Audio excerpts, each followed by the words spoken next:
morning, beautiful people. Welcome to yet another episode of the YOUNIB Breakfast Show with me, Peninah Wachera. I hope you guys are woken up well and are excited to face your day. For me, I am really, really excited, and I look forward to the conversation and discussion we're having today. As it is the norm here at the YOUNIB Breakfast Show, let's go straight to the morning bite of the day.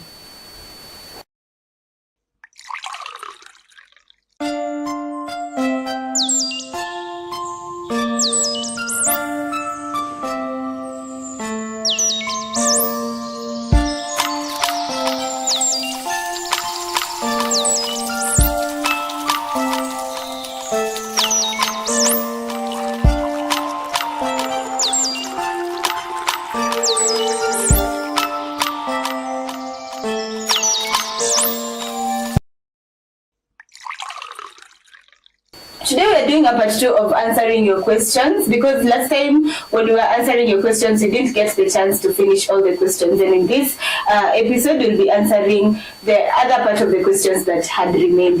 So remember, if you need any psychological help, you can always call the number 0700-352-250, and our very own psychologist will be able to help you out. And if you need to send out or to send us your questions, you can always do so through our social media platform, YOUNIB_TV on Instagram, YOUNIB Media TV on Facebook, and there's a number on your screen. You can SMS or WhatsApp 0719-144-144. For now, let me introduce to you the panelists and beautiful faces that you guys, I know you love seeing on your screens. So good morning. Good morning. I hope you guys are excited, and I hope you are amped for the show. Yes, definitely. Yes, let me just start by introducing all of you. On my extreme left, we have Mutembei, Muthami. On my left, we have Valentine, Ndiwa. And on my right, we have Beulah, Njagi. And they are our psychologists here, who, if you book a session, you'll be able to maybe have time to interact with one of them. So remember, you can always do that by calling the number 0700-352-250, and they will be able to help you out. They are very welcoming. So if you come, they will welcome you and help you out. So we just start straight to the questions. Are you guys ready? Yes. Yeah. Very ready? I am. Yeah. Okay. How is starting us off? Question: how do you deal with a boss who constantly belittles you but you can't afford to quit? Valentine. Okay. You can't afford to quit. Yes. I think my question to that person who asked, like, what would that be that is holding you maybe in that workplace? Because in this case we are talking about a boss who is belittling you. Remember, as a human being, you come first. That is always the principle. Even when we are talking about the mental well-being of individuals, when you yourself are mentally unfit, you will not be able to make other people to feel comfortable. So everything in this life usually starts with you as a person. So if you are in that workspace whereby you're feeling like the boss is belittling you, I know that in our workplace, sometimes we usually get to have meetings. So probably when you are having a meeting, you and your other colleagues can like maybe spare some time. Hiyo patia AOB kwa meeting. Maybe you can say to the boss, not with an accusing sound like, you always do this, you always maybe mistreat me, or you always make me feel like I don't belong here. Those are, don't use the you statement, but rather use the I statement. Like, say, when I usually feel very bad when maybe I'm in the wrong and you react in a manner that makes me feel like I'm less of a person. When that statement comes from the point of you as a person and not the point of view is like you are attacking your boss, that psychologically that statement will trigger something in the mind of your boss, and he or she will go and sit down and have a moment of what was Peninah talking about. what can I do to make Peninah maybe feel better other than making her feel the way that she feels? And all these things, I remember even in a show we talked about communication. Probably the boss does not know that that's how you feel, because you have not communicated to that.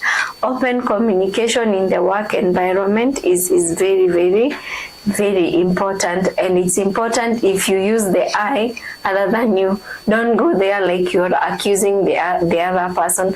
Then the other thing you mentioned, that the person cannot quit. So what is it that is holding you back? Is it that probably you don't have another place which you can go? Maybe at that moment you might not have the place to go, but I believe that a healthy work environment is that which gives you a safe space whereby you as a person can be able to you can be able to give all the skills that you have without feeling like it's always a threatening or a toxic work environment. You cannot perform or give your best if you are in a toxic work environment.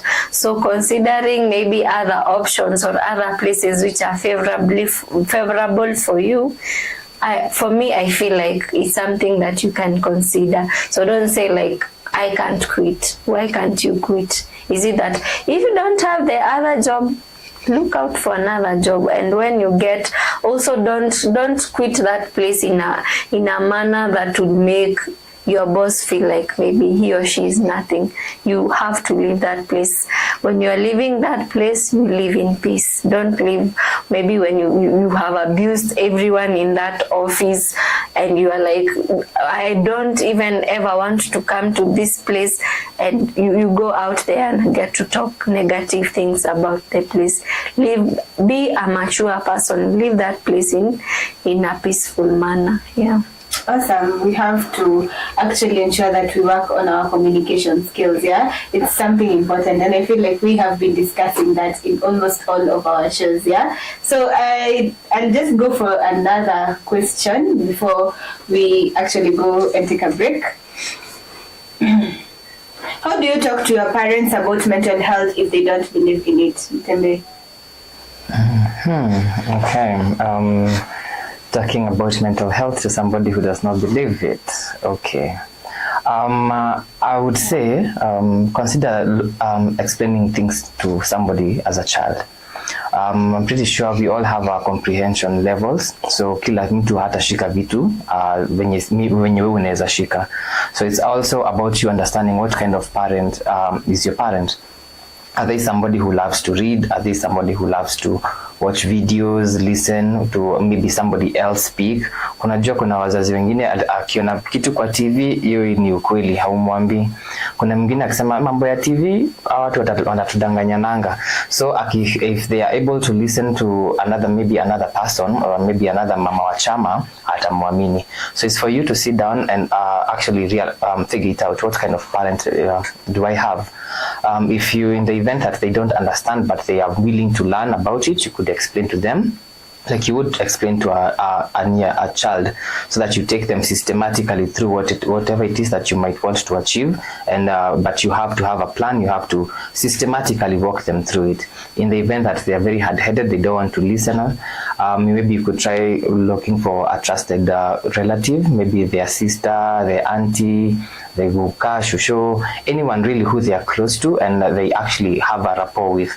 So this means maybe their siblings, this means their cousins, and then it's also important for you to identify somebody who is also a safe space. Siku umeenda kumwelezea mtu mwingine mwenye pia yeye haelewi. So it's for you to recognize, to identify the people in your family who actually have an understanding of what mental health is, and then you, together with them, you can come together and explain to these parents. That you also avoid going all in full force, and then maybe utapata they are going to get guarded kwa sababu wako like labda unaona unajua sana, nilikupeleka shule unajua sana. So it's also for you to also create a safe space, a learning space for them to actually look at, so that they can also bring whatever it is that they know, and then you bring whatever it is that you know. You mnaandaa meza, and then you are able to look at the situation as it is, as opposed to you sit down wacha nikufunze. Awesome, and I hope we are taking notes on this conversation. And for now, as we think about what we have been told or what we have answered, I want us to take a short break, and we'll be back.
Welcome back. This is still the YOUNIB Breakfast Show with me, Peninah, Wachera, and our psychologist here, and we are here to answer your questions in matters, the discussions of the topics we've been handling. Yeah.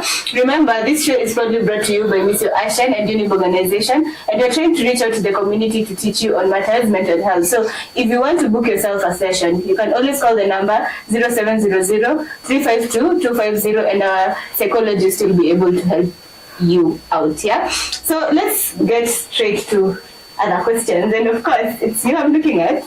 I constantly compare my body to social media influencers, and it makes me feel like I'm never thin enough.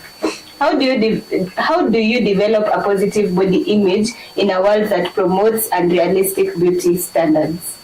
Okay, I like that the person already knows that the unrealistic, beauty standards. Yeah.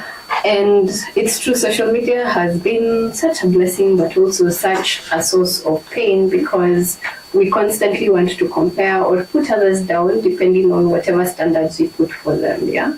And so what is important for every person to know and to do is first build relationship with self. Like, know yourself, learn yourself, right? Learn how to love yourself, so that the moment you're looking at other people, it doesn't have to mean anything about you. It can just be, oh, she's very slim.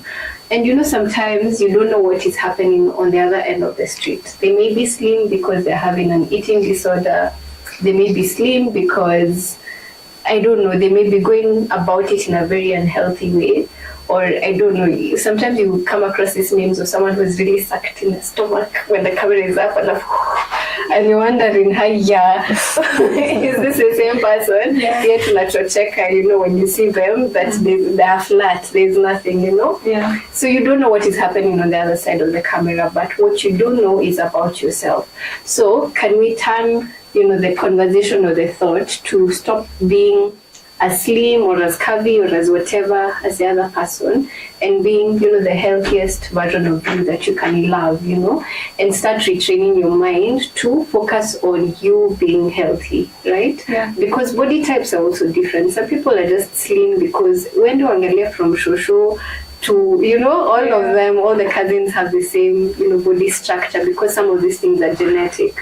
So it would be very unfair for you to place that standard on yourself. But take some time, take yourself out on a date, find out what it is that you love, find out what about yourself that you can love about yourself, such that when you see these other people and you're thinking, oh, they're so much better than me because of ABC, you can, bring yourself back and remind yourself, no, I also love me because of ABC. Yeah, so tuanze na kujipenda kwanza. Awesome, I like that advice, yeah, and I hope everyone who is dealing with self-esteem issues is able to benefit from those words, yeah? So next question, Mutembei, this is yours. My coworkers are always negative, gossiping and bringing drama into the office, and it drains me. How do you handle a work environment filled with toxic colleagues? Okay. First things first, I would want to pose the question to the viewer. Whenever this is happening, whenever the drama is happening, the gossip, anakuanga wapi? Because sometimes we find that we complain that our workplace is toxic simply because they spoke about us. Mm-hmm. But whenever they're speaking, the tea is being spilled on other people, wako hapo like, hapo kafanya nini? Mm-hmm.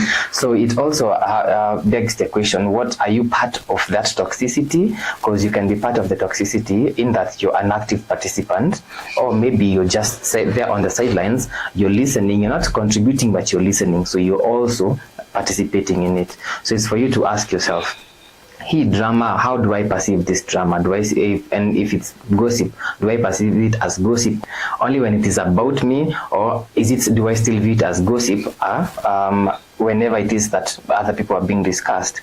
And then do I actively engage in that, be it listening, be it contributing, be it talking going to tell another colleague, Nani said Nani. It could be that you are not the one who said, but you reported what was happening at the workplace. So you'll find that you listened, you're encouraging the other person to continue speaking, then you go and report to another colleague. You did not gossip, you did not report, but you passed on the information. So you'll find that sometimes just by sitting there or not doing anything about the situation actually enables the toxicity. So now that puts us at a position where now we start forming boundaries. I could simply say, I get it that people speak, people talk about the other colleagues, but I don't appreciate you coming to tell me about things about my colleagues or anything. If it's not about work, if it's about their personal life, their personal experiences, I would rather hear it from them as opposed to you coming and telling me, because now it feels like I know things about them that they didn't tell me. So now it adds on to the drama, because now if it's something like that comes up in conversation, the other party is going to ask you, how did you know this? I did not tell you. It becomes more drama. So it's all about you setting that boundaries. In that you're not also in other people's businesses, and you don't allow them to get into your business at all. Because sometimes you find that these dramas, they come up because you brought your personal life to work, and then now your work colleagues know about your personal life, and now that they change the way they see you. Because you will find that in an office setting, and if I know that you have an affair, or maybe you cheated you lied to someone, or you got a job maybe, or you did anything, be it that you did in your personal life, it's going to affect the way I see you as my colleague. You will find that maybe in the event that maybe we're in the field of sales and marketing, and then I know something about you, maybe it's going to impact the way I see the way you show up to people, because I'll be like, maybe they are getting that confidence because of something that is going on in their personal life. So it's all about you putting that boundaries. Usisikize sana. Of course, najua udaku ni tamu, lakini pia don't actively participate in that. And then if aside from the boundaries, you also know how to communicate. It's not going to be gossip, it's not going to be drama if you actually cut that person short and tell them, I don't like the way that you're talking about Nani. If maybe Nani would be here, ingekuwa sawa. So you're also enabling a culture of open communication as opposed to speaking behind closed doors. So it's a very tricky situation to be at. And when everything does not work out and you feel like this is a bit too toxic for me, there's always the option of coming back to the table and restructuring and rerouting to jua tunaendelea wapi. I hope you're enjoying the conversation so far, and I hope you're also learning. And I feel like in the discussion we've already started having, communication is really clear, and it's important that we work on our communication skills. So as we think about that, I want us to take a short break, and we'll be back with more.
Welcome back, and I hope you guys are enjoying this, yeah? Are you guys enjoying this? Yeah, I am. You are? You don't want to speak for them.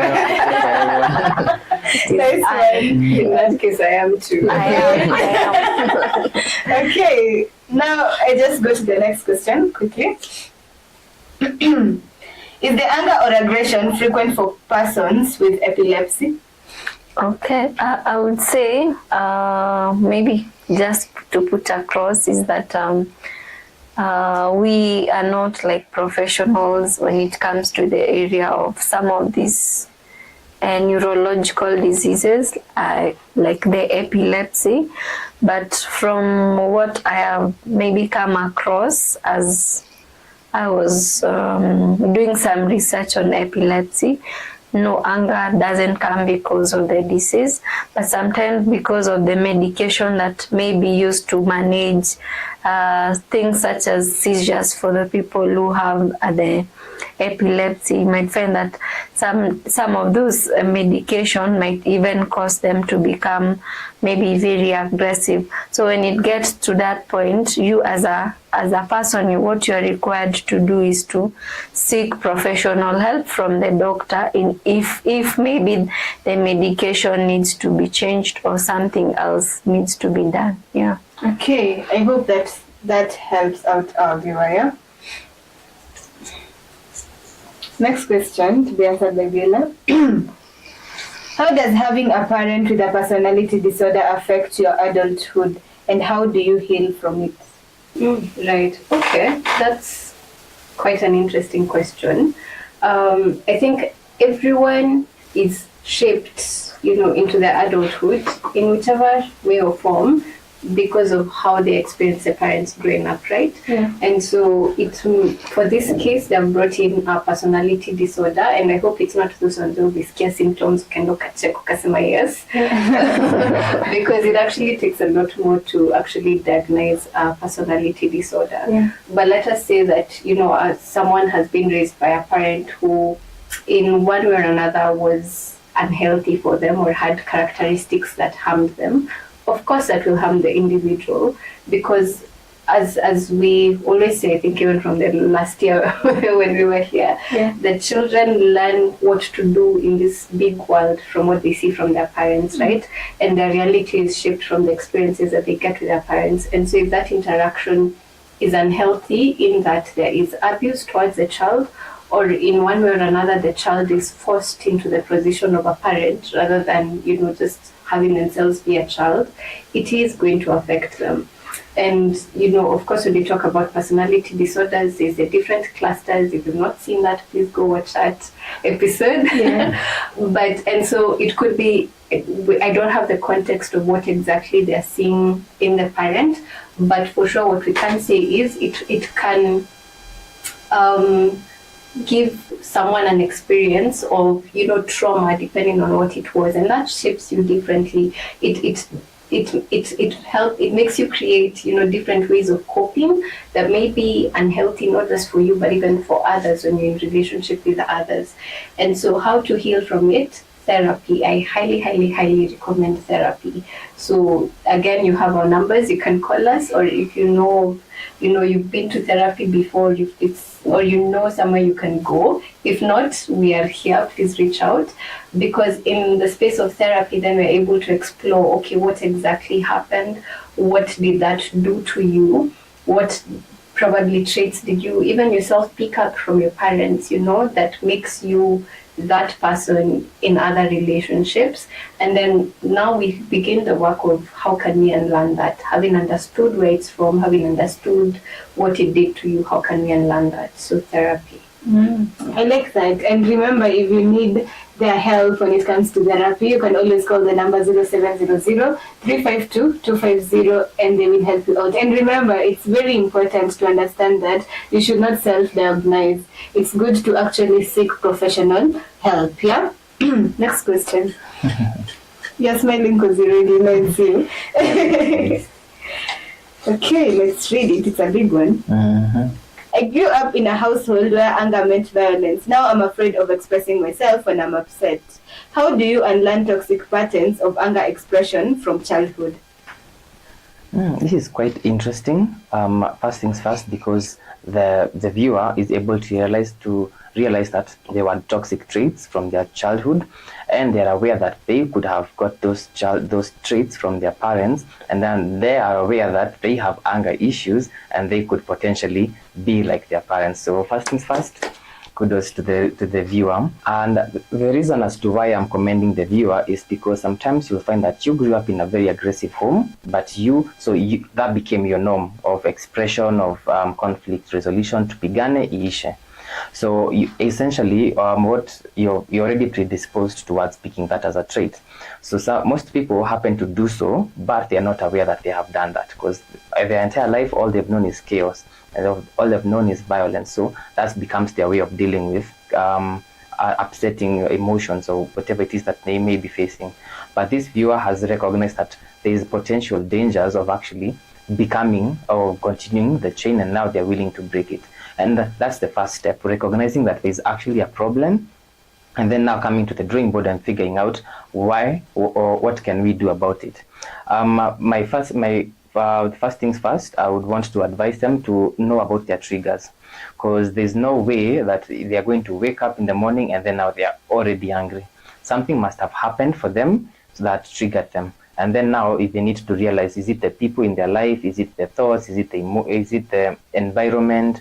What is triggering them? And then now, from then now, we can come up with the solutions towards or positive coping mechanisms. Because in the event that it's people, the first thing that comes to your mind is to lash out. But now, what can you do about that? Yeah, in the event that this is somebody who's older than you, are you able to excuse yourself and be like, you know what, I know this is going to look very disrespectful, but I would rather get myself away from that space kuliko niharibu. Mnaweza kukasirika, you exchange words and then you come to regret later. And then when you're confronted about it, you become defensive and then another anger outburst. So even if it's somebody who's older than you and you want to be respectful of their age and whatever so if you want to be respectful of their age and the status that they have in your life or in society, you could excuse yourself, but this does not mean that umeachana nayo. This means that you're just taking a break to cool down, then come and address it. Because you find that people with anger issues, it usually comes from bottling too much. You find that something maybe happened on Monday, you bottle it up you swept it to the side. By the time you get to Friday, you've bottled so much, you are not, and then that one outlet that you get, you have an outburst. So it's also about figuring out or coming up with a system that also helps you release all these pent-up emotions. It could be taking a break and then coming back and addressing the situation once you're both calm. It could be journaling. I sometimes advise people, you can just write something and then rarua, imekutoka. It might not be the most helping, but at least you're able to write it down. You're able to categorize them systematically and understand. By the time unafika huko mwisho utakuwa labda unajiuliza sasa hii yote, because you're also allowing yourself to process the anger simply because somebody did something and ukaenda kuandika or something. It also acts as a release.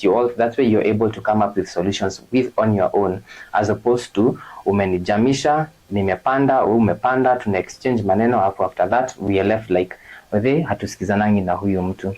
And so first things first, nilisema maybe one last thing I would advise, and these are not the only options that our viewers should implement. You could try exercise, because sometimes you find that there's so much that you've bottled. Writing does not help. Beulah had mentioned sengine watu wanasikianga kupiga nduru. Also allowing yourself to feel the emotions helps with the management, because if you know you're angry but you don't want to get there, you're going to let it slide. And then once you get angry again, and then you don't want to feel the emotions. So it's not about just feeling the positive emotions. It's not about life is not about allowing yourself to be happy. It's also part of allowing yourself to be sad, allowing yourself to be angry, because once you're able to feel the emotions, something else that might happen in the future you might find that you'll get a similar emotion as that, and then you'll be like, I felt this way, I happened to do this, and I was able to neutralize the situation. So simply allowing yourself to feel emotions gives you let's say like we tweet a memory card ka filing system, like tukisikia hivi tunafanyanga hivyo, tunasikia hivyo, as opposed to somebody who just like totally lashes out or totally disregards the emotions. Yeah, okay, awesome. I like the way that you guys have gotten the opportunity to educate our viewers and to answer their questions, and I hope this has proven to be helpful to them. So thank you so much for coming and for taking your time to actually come answer the questions and also help us learn more about our mental health. Asanteni sana. Thank you for having me. And to everyone who has made this show a success, asante sana Joseph Kamau for being our director and camera person. Thank you so much Eunice Mutua for being our timekeeper, and of course our flow manager today was Rose Chege. Asanteni sana for the good work you guys have been doing. And to our viewers, thank you. Keep sending your questions and we'll be here to answer them, and to help you with your mental health issues. Remember, if you need to book a session with us, you can always call the number 0700 352 250, and our very own psychologists who are with us here will be able to help you out. Until next time, do have yourself a beautiful day ahead. Goodbye.